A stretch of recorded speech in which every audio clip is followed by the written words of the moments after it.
What's good, fight fans? Welcome back to another episode of Combat and Kick It. You already know it's your host Bando, and we are back at it to review UFC 326. Charles do Bronx Oliveira got it done. You already know I was a happy camper with that one. You know what I'm saying?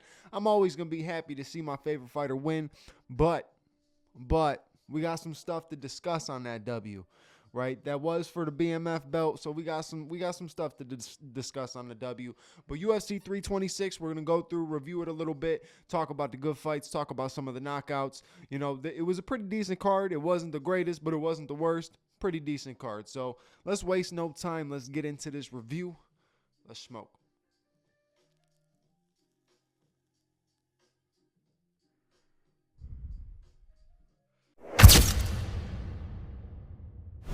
So, you know me, I don't do too much with the early prelims. I predict the early prelims and I predict the prelims, but I never really do a breakdown. So when it comes to the review, I'm not really doing a review, but I'm going to give you all of the winners. So opening the card, you had Rodolfo Bellato getting the KO win over Luke Fernandez. Then you had Dyer Nergoze getting the decision win over Rafael Tobias. Sumadarji getting a decision win over Jesus Aguilar. Then you move into the regular prelims. You got that guy whose name I could not pronounce, and I'm not even going to try to butcher it, but he beat Cody Durden in the decision. Then you had Alberto Montez submitted Ricky Turcios in the second round. Dante Johnson beat Cody Brundage through a decision, and Cody Garbrandt got the decision win over Long Zhao. Cody Garbrandt's decision win was a tight one, though. That point deduction, it was a tight one. My man pointed to the ground, sprinted. He just booked it across to throw a flying knee and miss. Right? He missed the flying knee, and then he ended up clinching. That's the exact opposite of the point down. If you're going to point down, it's time to scrap. Teach a man how to squabble. It's safe to say that Cody that we got in 2016 that had that performance over Dominic Cruz, we never gonna get that again. Long gone. And it's crazy. 2016 is 10 years ago. That fight happened 10 years ago, right? Cody out here still trying to farm for the highlight knockout, man. He's really looking to continue basing his career off of the highlight knockouts. And it was a thing at one point. It's not really a thing no more. Because, guys don't fear his power because they know once they get into just something a little bit wild, a wild exchange with Cody, they have the potential to knock him out. It's crazy, too, because Cody has good boxing. Cody's fast. He's fast with his feet, right? And we already know Cody's powerful. It's just weird you see a guy who had the fall that he had. And honestly, just because he's still getting wins and stuff like that, but it was still a terrible fall from having that performance that looked like he was going to be potentially unstoppable at 135 for a little while. And, until TJ came in, he was unstoppable at 135 for a minute. I think one of the major things for Cody would have been to bounce back if he was able to get that win over Pedro Munoz. That would have been the perfect bounce back win if he would have got the knockout finish, because I think that would have changed a lot of things. But he went in there and did the same thing that he did against TJ, and it backfired on him again. And, but I think that would have been the one that would have gave him that confidence back to kind of flow back up into the championship realm. Never came back. All right, so we move on to the main card. Opening the main card, we have Gregory Rodriguez versus Bruno Ferreira. And my first prediction was incorrect. Got this one wrong. Hey, man, roles were reversed this time. Bruno Ferreira knocked him out cold with a left hook in their first fight. This time, Gregory Rodriguez knocks him out cold with a right hand. That's part of the game. That is the game right there. That is the game right there. I'm sure you'll see these guys fight for a third time again. I think if Bruno Ferreira comes back, gets a win against somebody, Gregory Rodriguez maybe gets another win or doesn't even get another win, depending on how fast the turnaround is for Bruno Ferreira potentially, you end up having Bruno Ferreira and Gregory Rodriguez. Oh, yeah, Bruno Ferreira and Gregory Rodriguez. I don't know why I feel like I can't talk right now. But you have those two in like their third fight for a fight night. You know what I mean? I think that would be a perfect matchup for a nice fight night. That would be a good main event, and a main event that would make sense because these guys have both knocked each other out in the first round in nasty fashion. So you could do something with that. So riding the KOs, we move on to the next fight. Drew Dober gets it done against Michael Johnson, and your boy goes 0 for 2 with the predictions. I mean, look, Michael Johnson's up and down. I should have known that. I mean, like literally the record shows, right? History repeats itself. Everything shows. He has a fantastic win. Then he gets slept. I don't know why I haven't learned this now. I've been watching this game for as long as Michael Johnson's been in the UFC. I've been watching and longer. You know what I mean? Like I should know this by now. And Drew, we know a little something about you, Drew. Undefeated against got something to tell us, buddy? No, it was actually Michael Johnson was fighting good. Drew Dober was fighting good too. The thing about it is when Drew threw that shot, bro, that was perfect. I mean, perfectly timed. Perfectly timed. There's a majority of guys coming in that sequence there, in that exchange, getting slapped by that punch. That was a beautiful shot by Drew Dober. Now, this is the same thing right here. Right? Michael Johnson gets knocked out. He might come back in his next fight and look like an absolute dominant fighter that was top tier at one point, right? Now you might watch Drew Dober go into his next fight and get slapped by some scrub. That's how the game goes, man. It's a wild game, but that's also how it goes with the two of them. That's why their records are what they are, right? But they, like I said when I was doing a breakdown, they'll fight anybody. They'll never turn down fights. They always show up. Those are true company men without being like ass kissers. You know what I'm saying? They're there for the, let's go out there, let's fight because this is what I love to do. This is what I train to do. And then scrap that paycheck along with it.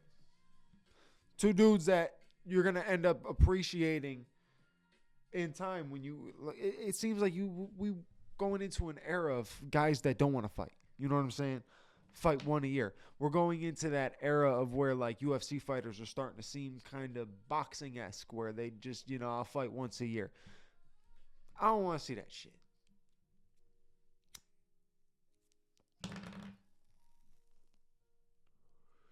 I really enjoyed watching when it was Volk, Usman, and Adesanya running at the top of the game because they were active. They were actively defending, right? Back when Stipe was champion, he was actively defending, right? I hate champions that sit out. I hate champions that don't want to take fights. I also just hate guys that don't want to take fights. Fight. What are you training for? Fight, right? Here's my thing. I understand sometimes the name that you get put in front of you is not the name that you want. But at the same time, that name that you get, your performance, sometimes it's not the name, it's your performance that determines what you get next. So, just say Cody this past weekend. Cody went out there against, what's his name, Long Zhao. Goes out there against him, knocks him out in the first round, puts his lights out, shows like a complete different space in the levels there, right? Okay, you might see him get a bigger matchup now, like a big matchup because it's Cody, right? People like Cody. If he got a nasty knockout, Cody's knockout would end up being on a highlight reel, so it would go viral. He'd get more hype. The UFC would end up giving him a big fight. So these guys that turn down the small fights, you missing out on an opportunity to get a big one, in my opinion. It's the same thing as when we used to talk about, well, we still talk about fighter pay. And I'm on team fighters need to get paid more, right? I used to kind of be on team, I don't care about fighter pay. They get paid enough. But at the same time, when you really look at it compared to other athletes, they don't. They don't. Not for what they're doing. Not a chance. Not a chance. But it's like you turn down a fight, right? Because you didn't get paid enough. But if you go out there, put performance of the night, you get that bonus money. You get knockout of the night, you get that bonus money. You get submission of the night, whatever you get bonus money, right? You get win money. And not only that, I think you do end up just from the viral, like if you go viral with anything you do, that's going to get you more money too. It's just as simple as that. Like, don't turn down fights, accept the fights. Unless you're fighting backwards, right? If you're in the top 5 and you're fighting backwards, no, don't do it. Don't do it. Unless you're staying within the top 10. But you can't be 4th ranked guy fighting 15, right? I understand there's circumstances where that does happen, right? I think Sean O'Malley was ranked, 11th or something, 10, somewhere between 10 and 12, 10 and 13 maybe. And he fought Petr Yan, who was ranked number 2 at the time. So there is scenarios where that happens, but guys shouldn't have to fight backwards. But everybody else, man, accept the fights. Take the fights. Fuck it. Take the fights. Get the check. And then fight again. Be active. And look, I know I'm saying it, and I'm not the dude that's in there. I'm not the dude scrapping. I know it's not easy to continuously put your body through that and fight more than 3 times a year or whatever. But it's about the attempt to do it. Some of these guys don't want to do it. That's the problem. Why are you there if you don't want to do it? Fight. It's just that simple. Sign on the dotted line. Fans love a guy or a woman, either one, who is willing to scrap with anyone. Joanna would go in there with anybody, right? Joanna would have fought Amanda Nunes if you put that contract in front of her. Amanda Nunes. If you would have put, I don't know, there's nobody you could put on a contract that Amanda Nunes would say no to, because she would absolutely majority annihilate all of them. But also, why is Amanda and Kayla not on the White House card? I'm gonna do a White House episode, so don't worry. I'm doing a White House card episode. Why is it? Why? That one. That's a perfect fight to be on that card, but we're skipping that.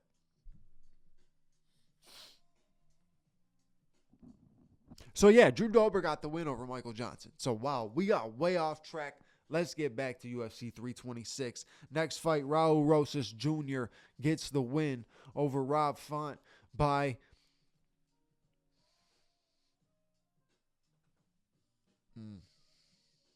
grappling, hugging, squeezing. And that's about it. Boring performance by Raul Rosas Jr. I was hoping Rob Font was going to tag him with something. I was hoping. Boring performance. There's not much to say about it. I mean, he took him down, held him down, did what most wrestlers do when they actually can't secure the submission, right? But he was more boring. It was more of a lay and pray-ish type of thing. He really wasn't advancing. He wasn't doing much. Then you move on to another boring one. Kyle Barallo versus RDR.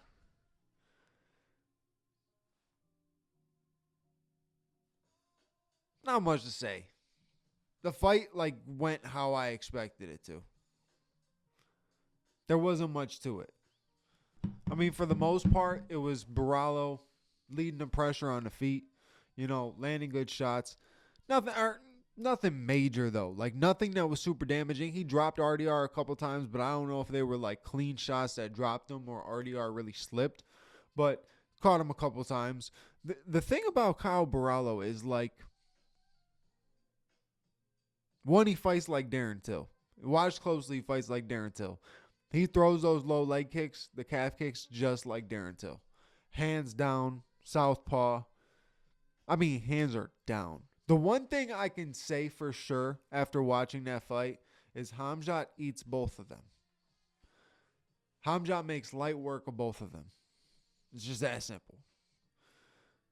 The middleweight division is about to get very boring because there's not going to be many people that are challenging the champ. He ain't going to be defending much because there's nobody making enough noise. For real. I said in the breakdown that they got to make noise in this fight. Now no one will care. No one will care.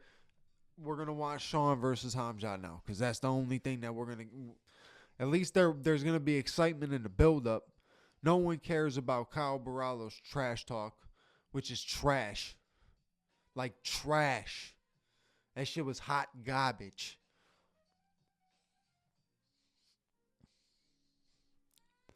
And it's just...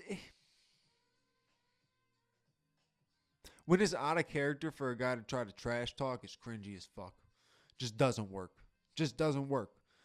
Stick to your thing. Sometimes you can say some slick shit, right? Without even trying to be Mr. Suave out there with your trash talk and be able to sell a fight with it. No, sometimes you just have the right thing to say. Max Holloway with Brian Ortega at the press conference when they were at fight. Perfect. He had the perfect sayings, perfect lines, quick right off the top. Max ain't a trash talker. He just knew the right things to say at the time. Sometimes that's all it is. You don't have to trash talk. Sometimes it just comes off cringy. But good win by Kyle Barallo. I mean, it's a good win, but it's not enough to make the noise. You know what I'm saying? Especially not when you have the loss against Imavov, when Imavov is sitting in the realms of a possible title shot as well. So it's either going to be Imavov or Sean to get the title shot. And Kyle Barallo made no noise, and he's calling out DDP. DDP supposedly potentially got a fight with Usman. I heard that was rumored. I don't know what's going on, but the division is out of whack right now. And guess what? Nobody, like I said, is really going to give some work to the champ. So it's going to be a slow burning, boring division for a little while, in my personal opinion. You know, if Joe Pyfer goes out there and knocks out Izzy, he could jump the line over Kyle Barallo. It's more, people want to see excitement. People don't want to see guys who are going to go in there and do the same thing, give you this element of being a finisher and not being able to finish fight. All right, now we move on to the main event. And my apologies for not getting out the individual fighter breakdowns. Of course, my predictions in the fighter breakdowns were pretty on point, so I'm pretty pissed about me not dropping those. That's my fault. It's a lot of editing in those, and I can't lie, I got lazy. That's the most simple way to put it. Taking accountability. That's me. But this main event, look, you know I'm happy if Charles is getting a W. If Charles was fighting for the lightweight championship of the world, that would be the most perfect performance he could put on to get that win, to get that belt, to become the champion. That was it right there.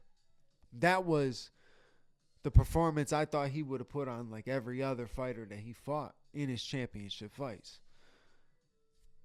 Not what I thought he was going to do to Max Holloway in the BMF title fight. Now, see, the BMF, a lot of people are saying the BMF title needs to die, and I understand now because, like, you see that took away from what the whole element was, and I had a feeling Charles isn't the guy that is fit for the BMF title. You know what I'm saying? Like, he was never the one that was matched in the description. He has high-level pace. He's very aggressive. Yes, he's exciting, but he's also a bit chinny sometimes. He can get cracked. He can get dropped. He's not somebody who gets in scraps. You know what I mean? Like, you want to see guys who can get in scraps. So I think they just did it because we knew that Max Holloway and Charles Oliveira was on the way to having a rematch sooner or later, and they were going to meet again now that Max was at lightweight. And I think, all right, Max is champion, BMF champion. Let's do for the BMF championship. And now you have a guy who's, is he going to defend it in the way that he beat Max? I don't know. It's a weird one. It's a weird one. Like I said, it was a fantastic performance. I mean, he absolutely dominated Max. He did what nobody else has ever done to Max Holloway. Went in there, took him down consistently, imposed his will. Max, I give Max props. He fought off the submissions really well. He's fought off submissions that most guys would have crumbled to. So I give him props to that. He fought off the submissions. He was fighting the hands well. Every time that Charles got his back, he was doing everything he could to get back to his feet. But once he got back to his feet, Charles' pressure was good too. Charles had good pressure, and not only that, if you look closely at the fight, Charles was landing every time that they were on the feet and they had exchanges. Now, Max was landing too, but it seemed like Charles was just having a little bit more effect, especially after, Max doesn't show fatigue, right? But a body, naturally fatigues, right? That's just how it goes. Like, you don't. Just because your cardio is showing that you're not tired doesn't mean that your body's not tired. So you're fighting off these submissions consistently, and then you get up and you get hit in the face by a guy who hits pretty hard too. He's got that like shocking power. So it's tough. It's tough. It was a tough fight for Max. I could see Max coming back and winning this fight too. That's the thing. I could see Max coming back, having this fight again, new rematch, and winning this fight. I just thought Charles was on point. Charles fought the perfect fight that he needed to fight to win, to beat Max Holloway. That was the exact way he needed to do it, right? Because if you went toe-to-toe with Max Holloway just trying to trade, Max was going to end up piecing him up. So Charles took the best route. Just sucks that it was for the BMF belt. That's the best way to put it. You can't dog him. You can't take away from it. You can't really, make him seem like he's a boring fighter or he's going to lose fans over it. Like yes, for the BMF belt, but none of us really ever like fully cared about the BMF belt. That's not like the massive accomplishment. It's just a cool thing because whenever you had that title under it, you knew it was going to be an exciting fight. And you expected this to be an exciting fight because Charles does bring that pressure. He'll put you on your back foot. He's not a scrapper, but he'll trade with you for a minute. No one expected him to do that for 5 rounds. It was for the baddest MF belt, and he did it for 5 rounds. I can understand why people are upset, but at the same time, it's weird because you're fighting to win. So regardless, at the end of the day, you're fighting to win. You're fighting to get the W, and that's what he did. He fought to get the W, right? Sometimes the whole gimmicky aspect of the belt, if a fighter doesn't, abide by the gimmick, he's going to end up fighting his style and more than likely win the fight. And that's exactly what Charles did. And I don't know who you put Max up against now, right? But I feel bad for whoever's got to fight Max next because Max is going to be looking to put the pause to somebody. To simply put it, he's going to be looking to put the pause to somebody. And I'm almost 110% certain that Charles will never defend that belt unless it's against Max Holloway again. Otherwise, that belt's going to be an obsolete thing that just doesn't exist anymore. That's my prediction for it. But that's it for this episode. That's the review on UFC 326 and a whole bunch of other just blabbering. Just me blabbering. Just speaking nonsense. So enjoy that. I hope you enjoyed me speaking just pure nonsense. But that's it for this episode. You know what to do. Like, comment, subscribe. Hit the bell notification button so you know when the next episode is out. And I will catch you on the next episode. Your boy Bando's out.